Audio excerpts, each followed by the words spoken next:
উৎসবের গল্পটা জানা। একজন খাসটা লোকের কাছে 3 ভূত আসে। এরপর তার ভূত ভবিষ্যৎ বর্তমান দেখায়। সহজেই গল্পটাকে বলা হয়েছে সহজভাবেই। সিনেমার আয়োজন বড় নয়, স্কেল বড় নয়, কিন্তু উপলব্ধি ছিল বিশাল। সামাজিক বন্ধন, সম্পর্ক, আচরণ, আত্মপরিবর্তন, রিডেম্পশন। প্রতিটা চ্যাপ্টার আপনাকে ভাবাবে, নিজের জীবনের সিদ্ধান্তগুলো মনে করিয়ে দিবে। হাসি ঠাট্টায় সরলতায় জীবনবোধ শেখাবে। 1 ঘন্টা 53 মিনিটের এই ড্রামা আপনাকে ভালোভাবেই ধরে রাখবে। কারণ রাইটিং, সিনেমার আসল হিরো যদি বলি সেটা স্ক্রিন প্লে। লিখেছেন সামিউল ভুঁইয়ান আর আইমান স্বাধীন। ভিজুয়ালি উৎসব বিশাল কিছু হয়নি, তবে লিখনীয়তে হয়েছে। প্রতিটা দৃশ্য সুন্দর, প্রতিটা সংলাপ দারুণ। এক একটা দৃশ্য এক একটা ইমোশন ব্রিজ, যা সহজে কানেক্ট করে। জীবনও কোনোদিন কারো রাখতে পারেন না, রাখতে পারবেন না। সংলাপে ছিল উপলব্ধি, সংলাপে ছিল সরলতা, ছিল না রিপিটেশন। যেমন ধরেন, এই সংলাপ তাণ্ডবে আছে, ইনসাফে আছে, উৎসবেও আছে। পার্থক্য কি? তাণ্ডব আর ইনসাফে মুরব্বি দেখলেই এই ডায়লগ। বহুতবার ব্যবহারের সংলাপটিকে বোরিং বানিয়েছে। অন্যদিকে উৎসবে একটু মডিফাই করে একবারই ব্যবহার করেছে। কি আশ্চর্য, মেয়েটা রেগে গেল কেন? লোকটা রেগে গেল কেন?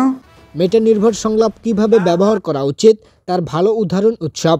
সিম্পল ড্রামাকে কিভাবে ইন্টারেস্টিং বানানো যায় তার যথার্থ উদাহরণ উৎসব। এদিকে সিনেমা স্পেশাল হয়ে গেছে কাস্টের কারণে। উৎসব যেন আমাদের শৈশবের তারকাদের উৎসব। খাইস্টা জাহাঙ্গীর চরিত্রে জাহিদ হাসান, 3 ভূত, চঞ্চল চৌধুরী, জয়া আহসান, পপি করিম। বিশেষ চরিত্রে তারিকা নাম খান, ইন্তেখাব দিনার, আফসানা মিমি, আজাদ আবুল কালাম। ব্যাপ্তিকাল কম হলেও সবার চরিত্র ছিল গুরুত্বপূর্ণ।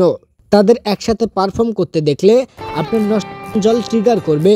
ইমোশনাল হবেন, অতীতের সুখ স্মৃতি মনে করার চেষ্টা করবেন। কিংবদন্তি এই মানুষগুলোর পাশাপাশি ছিল বর্তমান সময়ের 3 মুখ: সৌম্যজ্যোতি, সাদিয়া আইমান, সুনেরা বিনতে কামাল। জাহাঙ্গীরের অতীতের বেশে পর্দায় এসেছে সৌম্যজ্যোতি। কি সাবলীল! জাহাঙ্গীরের ম্যানারিজম ধরার চেষ্টা করেছেন, এক্সপ্রেশনেও মনোযোগ রেখেছেন। মানিয়েছে বেশ, থেকে যাবে পারফরম্যান্সের রেশ। আলোকিত ফিউচার অপেক্ষা করছে সৌম্যজ্যোতির। আমারও আসলে সিনেমা দেখার কোনো মানুষ নেই। খুঁজেন তাহলে। সাদিয়া আইমান, জেসমিন রূপে সাদিয়া আইমান যতটুকু সময় ছিলেন ঠিকঠাক পারফর্ম করেছেন।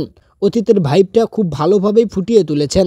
এদিকে মাত্র একটি দৃশ্যে ছিলেন সুনেরা বিনতে কামাল, মুগ্ধতা ছড়িয়েছেন। উৎসবের প্রতিটা চরিত্র এক একটা চ্যাপ্টারে এসেছে, আর আমাদের এক এক রকম জীবনবোধের ভাবনায় ফেলে দিয়েছে। সব চরিত্র যেন আসল, সব চরিত্র যেন চেনা। এই কারণে উৎসব কানেক্ট করতে পেরেছে। সিনেমায় ছিল 2টা গান। নিডল টেকনিকের মাধ্যমে দৃশ্যের মুড, ইমোশনাল ইম্প্যাক্টের কথা ভেবেই গান দুটি ব্যবহার করা হয়েছে। প্রথমটা ছিল লেভেল 5-এর তুমি। পরের গানটা ছিল আর্টসেলের বিখ্যাত দুশুর সময়। গল্প বলার ফ্লোটা একবারের জন্য বাধাপ্রাপ্ত হয়নি। এডিটিং ছিল শার্প, কোনো দৃশ্য ঝুলে যায়নি। এদিকে ব্যাকগ্রাউন্ড স্কোর ছিল মিনিমাল।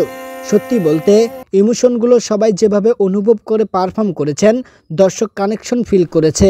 ফলাফল, সিনেমার বহুত খামতি ঢাকা পড়ে গেছে। উৎসবের ট্যাগলাইন ছিল পরিবার ছাড়া দেখা নিষেধ। এটা শুধু দেবার জন্য দেয়নি, ট্যাগলাইনের কথায় আর কন্টেন্টের কাজে মিল ছিল। ফলকার কিছু নেই, বিব্রতকর মুহূর্ত নেই, এমনকি পুরো সিনেমায় একটি সিগারেট টানার দৃশ্য নেই।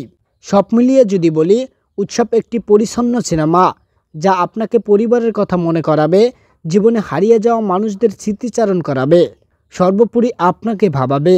উৎসবের চেয়ে অনেক ভালো সিনেমা আছে, কিন্তু এমন অনুভূতি খুব কম সিনেমা দিতে পারে। তানিম নূরের ছায়াছবির এখানেই সফলতা। হিংস্র ভায়োলেন্সের দুনিয়ায় উৎসবের মতো সিনেমার খুব প্রয়োজন।